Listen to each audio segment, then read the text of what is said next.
Assalamualaikum warahmatullahi wabarakatuh. Saya Mustaqim, mahasiswa Universitas Cyber Asia, Prodi Ilmu Komunikasi.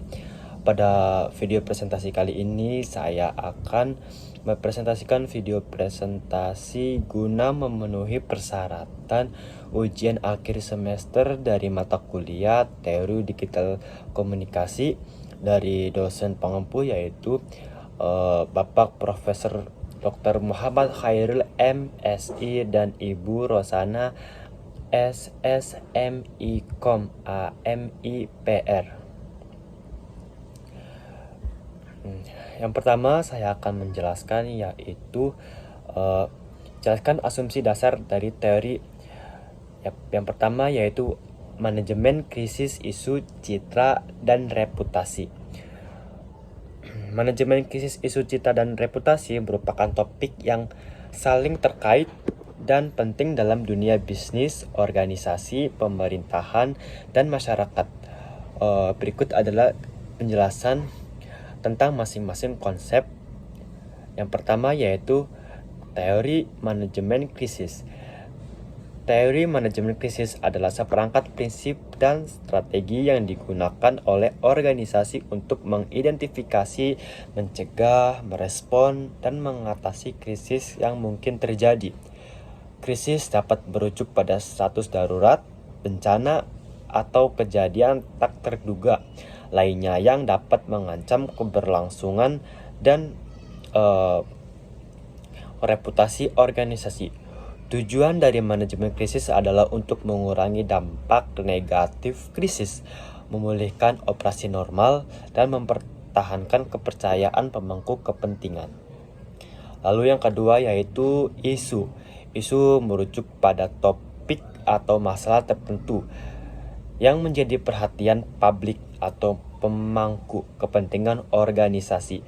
Isu-isu ini dapat berkembang menjadi masalah besar dan mempengaruhi citra serta reputasi organisasi jika tidak ditangani dengan baik. Lalu, pemantauan dan analisis isu-isu yang muncul sangat penting dalam manajemen krisis dan komunikasi perusahaan. Lalu yang ketiga, citra atau image adalah persepsi atau pandangan yang dimiliki oleh publik atau pemangku kepentingan tentang suatu organisasi, produk, atau individu. Citra dibentuk oleh berbagai faktor termasuk komunikasi, tindakan, kinerja, dan respon organisasi terhadap situasi tertentu. Mempertahankan citra positif penting untuk kepercayaan dan kesuksesan jangka panjang organisasi. Lalu yang keempat yaitu reputasi. Reputasi adalah citra keseluruhan dan penilaian yang melekat pada suatu organisasi, produk, atau individu dalam jangka panjang. Reputasi mencerminkan bagaimana organisasi dilihat oleh masyarakat luas, pemangku kepentingan lainnya, termasuk pelanggan, investor, karyawan, dan mitra bisnis lainnya. Reputasi yang baik memainkan peran kunci dalam menciptakan kepercayaan dan mendukung pertumbuhan organisasi. Manajemen krisis isu, citra, dan reputasi saling berhubungan karena cara organisasi menangani krisis dan isu dapat berdampak langsung pada citra dan reputasi. Komunikasi yang efektif, transparansi, tanggung jawab, dan tindakan yang tepat adalah faktor penting dalam menjaga citra dan reputasi yang positif. Selama krisis atau ketika menghadapi isu yang sensitif, tim manajemen krisis seringkali bertanggung jawab untuk merencanakan dan menjelaskan strategi yang akan membantu melindungi citra reputasi organisasi selama masa sulit. Teori manajemen krisis, isu, citra, reputasi. Lalu yang kedua, B. Teori persuasi. Apa sih teori persuasi? Teori persuasi adalah kajian tentang bagaimana individu atau kelompok menggunakan strategi komunikasi untuk mengubah sikap, keyakinan, atau perilaku orang lain. Persuasi adalah proses yang kompleks yang melibatkan pengguna argumen, faktor, emosi, dan strategi komunikasi lainnya untuk meyakinkan orang lain tentang pandangan atau tindakan tertentu. Salah satu teori persuasi yang terkenal adalah teori elaborasi kepercayaan atau Elaboration Likelihood Model atau ELM oleh Richard E. Petty dan John Cacipo. Teori ELM menyatakan bahwa ada dua jalur utama yang dapat diambil seseorang dalam memproses pesan persuasif. Yang pertama, jalur pusat. Proses persuasi yang melibatkan analisis mendalam dan kritis terhadap pesan. Individu cenderung mengadopsi perubahan sikap yang lebih berkelanjutan melalui jalur ini. Yang kedua, yaitu jalur permukaan. Proses persuasi yang melibatkan penilaian yang lebih sederhana dan tidak mendalam terhadap pesan. Individu cenderung mempengaruhi sikap mereka hanya untuk sementara waktu melalui jalur ini. Teori ini menyoroti pentingnya kualitas pesan dan kemampuan audiens untuk memproses informasi secara mendalam. Dalam praktiknya, sering dilakukan melalui berbagai teknik seperti penggunaan bukti yang kuat, otoritas yang meyakinkan, teknik emosional, dan konsistensi pesan. Lalu produksi pesan. Produksi pesan adalah proses merancang dan menciptakan pesan komunikasi yang akan disampaikan kepada audiens. Pesan komunikasi bisa berbentuk tulisan, gambar, audio, atau kombinasi dari semuanya, tergantung pada media yang digunakan. Dalam konteks pemasaran, produksi pesan melibatkan pembuatan materi iklan dan promosi, termasuk spanduk, iklan cetak, iklan televisi, iklan radio, konten digital, dan sebagainya. Aspek-aspek apa saja sih yang perlu dipertimbangkan dalam produksi pesan meliputi tujuan pesan, segmen audiens, gaya komunikasi, konsistensi, daya tarik visual, kesederhanaan. Tujuan pesan untuk apa? Apa yang ingin dicapai dengan pesan ini? Tujuan dapat berupa persuasi, informasi, atau tujuan lainnya. Segmen audiens. Pesan harus disesuaikan dengan audiens target agar relevan dan menarik bagi mereka. Gaya komunikasi, gaya bahasa, gambar, dan elemen desain harus dipilih untuk mencocokkan karakteristik audiens dan mencapai tujuan komunikasi. Lalu, konsistensi. Pesan harus konsisten. Pesan harus konsisten dengan merek atau identitas organisasi untuk membangun citra yang kuat. Lalu ada daya tarik visual. Penggunaan elemen visual yang menarik dan relevan dapat meningkatkan efektivitas pesan. Kesederhanaan pesan harus jelas dan mudah dimengerti agar efektivitas dalam menyampaikan informasi atau pesan persuasif. Dalam produksi pesan, penting untuk memahami audiens dan memilih metode komunikasi yang paling efektif untuk mencapai tujuan yang diinginkan. Selain itu, evaluasi pesan setelah disampaikan juga penting untuk menilai efektivitasnya dan melakukan perbaikan jika diperlukan. Selanjutnya, teori hubungan media dengan publik. Media relation theory adalah kajian tentang interaksi dan dinamika antara media massa dengan publik atau audiens yang menjadi fokus pemberitaan. Teori ini mempelajari bagaimana pesan dan informasi dari media massa dipengaruhi, diterima, dan diinterpretasikan oleh masyarakat. Beberapa konsep penting yang terkait dengan teori hubungan media dengan publik adalah yang pertama, agenda setting. Agenda setting adalah konsep yang menyatakan bahwa media massa memiliki kekuatan untuk menentukan agenda atau topik perbincangan dan perhatian masyarakat dengan cara menekankan atau mengabaikan berita tertentu. Media bisa mempengaruhi perasaan, opini, dan pandangan publik tentang isu-isu tertentu. Framing adalah proses di mana media massa memilih sudut pandang, perspektif, atau bingkai tertentu untuk menyajikan berita atau isu. Cara pemberitaan ini dapat mempengaruhi cara audiens memahami dan menginterpretasikan informasi tersebut. Lalu yang ketiga, teori gatekeeper atau teori gatekeeper ini menjelaskan peran media sebagai penjaga gerbang informasi yang memilih dan mengedit berita sebelum disajikan kepada masyarakat. Redaksi media menentukan berita mana yang dianggap relevan, berita mana yang harus diprioritaskan, serta bagaimana berita tersebut harus dipresentasikan. Yang keempat yaitu teori two-step flow.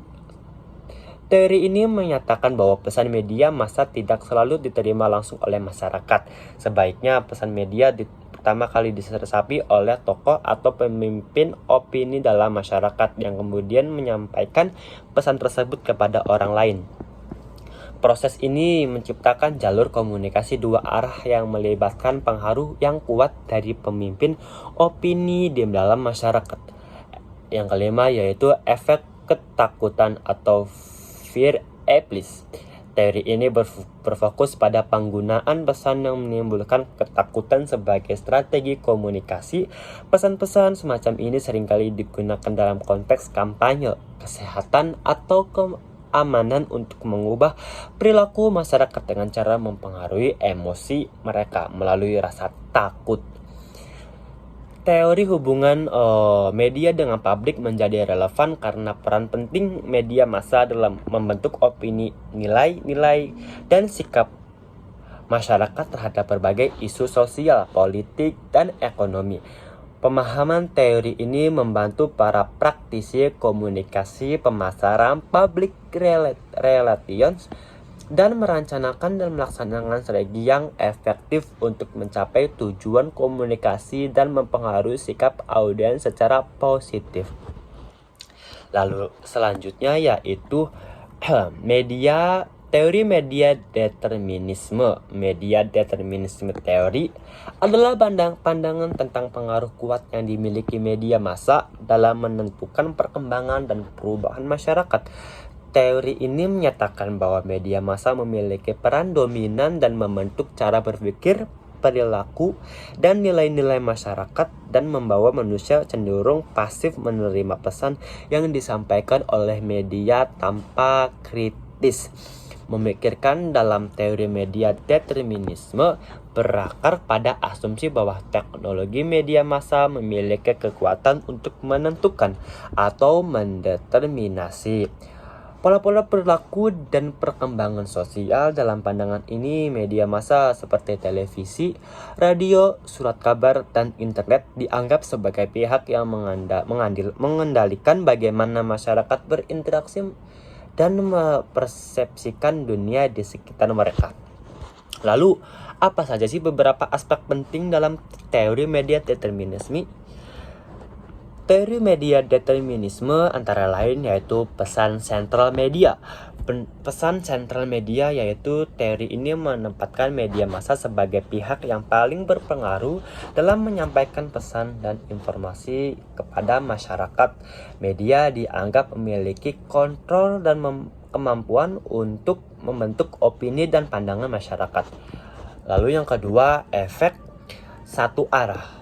Teori media determinisme cenderung menggambarkan hubungan antara media dan masyarakat sebagai komunikasi satu arah, di mana pesan dari media diterima dan diterima begitu saja oleh audiens tanpa adanya interaksi aktif dan penerima pesan. Pengaruh tanpa batas. Teori ini berpendapat bahwa pengaruh media tidak memiliki batas waktu dan ruang. Artinya media massa dapat mempengaruhi apa saja, tergantung bagaimana cara kita menerimanya. Teori determinisme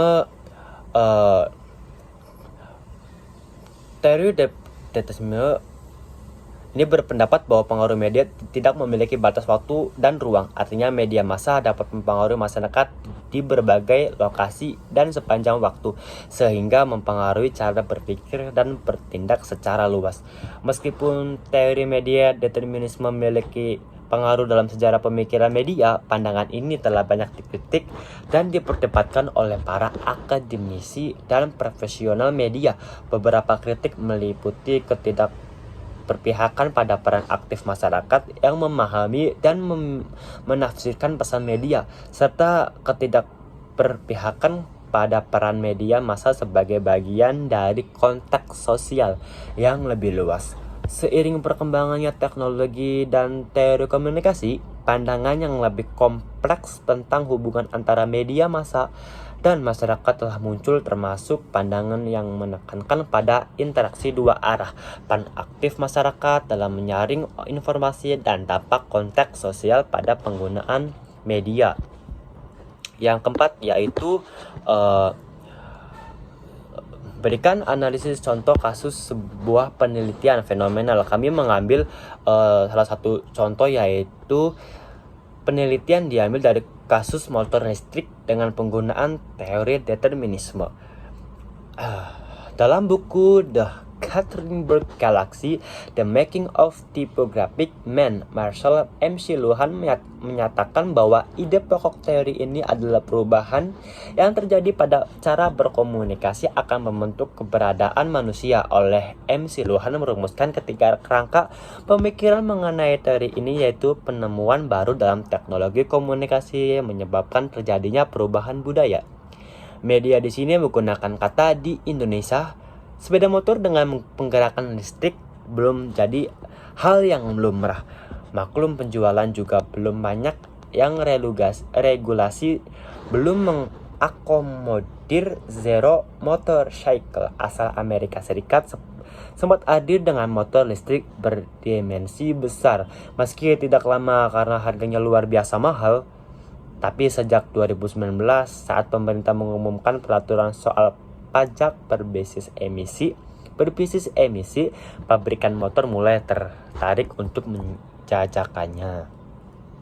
Adalah pandangan tentang pengaruh kuat yang dimiliki media massa dalam menentukan perkembangan dan perubahan masyarakat.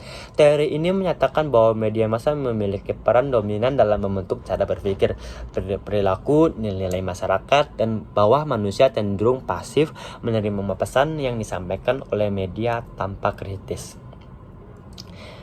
Tidak hanya pabrikan besar seperti Honda dengan PCX elektrik, tercatat ada pabrikan baru seperti Gesit yang 100% buatan Indonesia, dan VR dengan Q1 mencoba menggebrak dua merek terakhir itu, bahkan sebuah memperkenalkan produk jauh sebelum peraturan disahkan oleh Presiden Jokowi.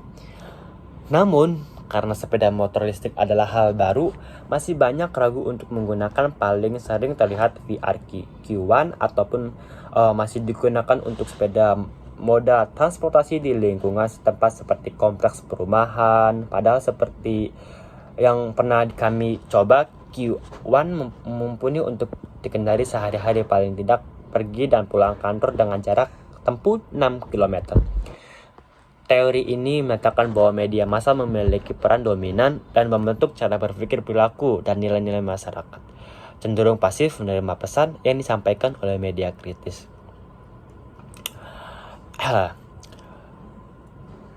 Perubahan komunikasi akan membentuk eksistensi kehidupan manusia. Manusia membentuk alat-alat yang diperlukan, dan kini mereka yang membentuk kita.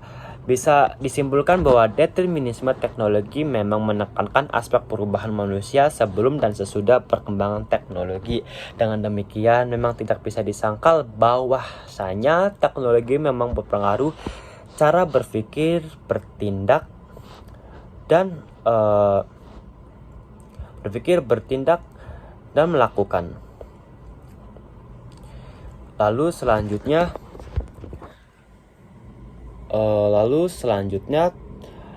yang kedua,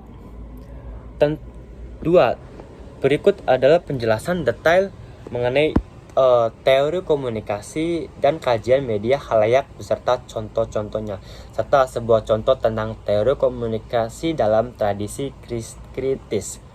Yang pertama yaitu teori agenda setting. Teori agenda setting berfokus pada peran media massa dalam menentukan agenda atau topik yang dianggap penting oleh masyarakat. Teori ini menyatakan bahwa media massa mempengaruhi perhatian publik dengan menekankan atau mengabaikan berita atau isu tertentu. Dengan cara ini media dapat membentuk pandangan prioritas masyarakat tentang berbagai masalah.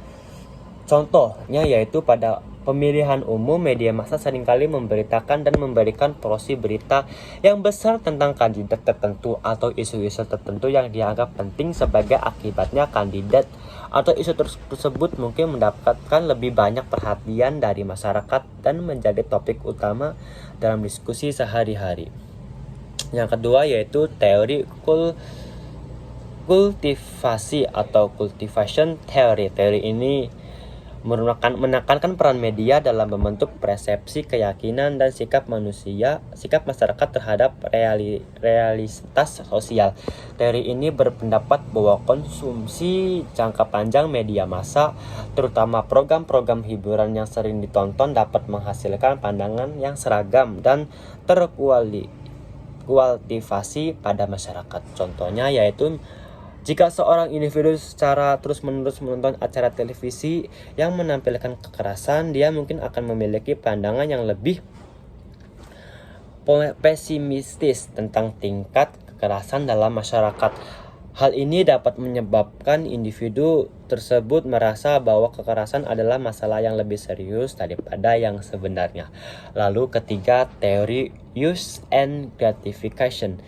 Teori ini berfokus pada bagaimana individu secara aktif memilih menggunakan media massa untuk memuaskan kebutuhan pribadi mereka. Teori ini menganggap audiens sebagai aktor aktif yang memiliki kontrol atas pilihan media dan tujuan konsumsinya. Contohnya yaitu seorang remaja mungkin menggunakan media sosial untuk memenuhi berbagai kebutuhan seperti memperluas jaring sosial, mencari hiburan, atau mencari informasi. Sebagai contoh, mereka dapat menggunakan Instagram untuk berinteraksi dengan teman-teman mereka, menonton video lucu di TikTok untuk hiburan, atau membaca berita terkini dari Twitter untuk memperoleh informasi yang luas.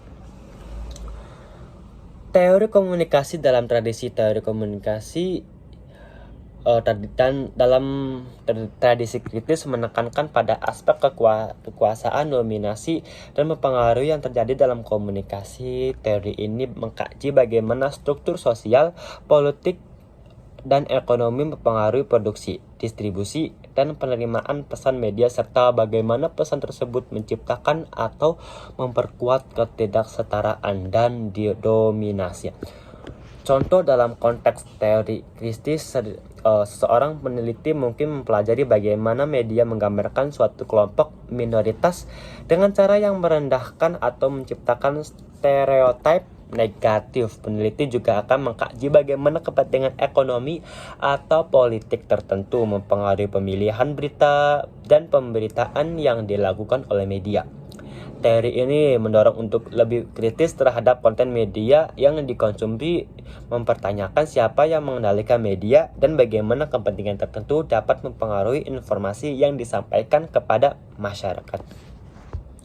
Lalu yang ketiga, teori ekologi media. Marshall M. Luhan adalah kajian tentang bagaimana media massa dan teknologi komunikasi mempengaruhi interaksi manusia dengan dunia sekitarnya. MC Luhan berpendapat bahwa media bukan hanya sebagai alat untuk menyampaikan pesan, tetapi juga memiliki dampak sosial dan psikologis yang mendalam pada masyarakat. Pemahaman ini didasarkan pada beberapa asumsi kunci. Yang pertama yaitu pengaruh teknologi dalam transformasi masyarakat. MC Luhan berpendapat bahwa perkembangan teknologi komunikasi memiliki dampak transformasional pada masyarakat. Setiap bentuk media memiliki karakteristik uniknya yang dapat mengubah cara manusia berkomunikasi, berinteraksi, dan mempersepsikan dunia. Media sebagai ekstensi manusia. Istilah yang paling terkenal dari teori MC Luhan adalah "the medium is the message". Dia berpendapat bahwa media adalah ekstensi dari kemampuan manusia mengubah cara manusia berpikir, berperilaku, dan merasakan lingkungan mereka lebih dari hanya menyampaikan pesan. Media tersebut membentuk lingkungan sosial di mana manusia beroperasi. Lalu yang ketiga, bentuk media mempengaruhi proses komunikasi. MC Luhan menekankan bahwa berbagai bentuk media memiliki karakteristik yang berbeda dan mempengaruhi cara pesan disampaikan dan diterima oleh audiens. Misalnya media cetak mempengaruhi cara berpikir yang berpendapat berbeda dari media televisi atau internet. Contoh, televisi sebagai medium memiliki pengaruh yang signifikan pada cara kita mengkonsumsi berita, informasi. Berita ini, televisi cenderung memperoleh lebih banyak waktu untuk membacanya. Dalam hal ini, medium televisi mempengaruhi cara kita memahami dan merespon berita dengan menekankan pada aspek visual dan pengalaman visual yang lebih langsung. Dalam keseluruhan, teori ekologi media MC Luhan mengajarkan pentingnya memahami peran media massa dan teknologi komunikasi dalam membentuk budaya dan masyarakat. Pandangan "the medium is the message" mengingatkan kita bahwa karakteristik dan sifat media itu sendiri memiliki dampak yang mendalam dan kompleks pada manusia dan interaksi sosial. Sekian pemaparan video presentasi saya. Akhir kata, salam komunikasi. Wassalamualaikum warahmatullahi wabarakatuh.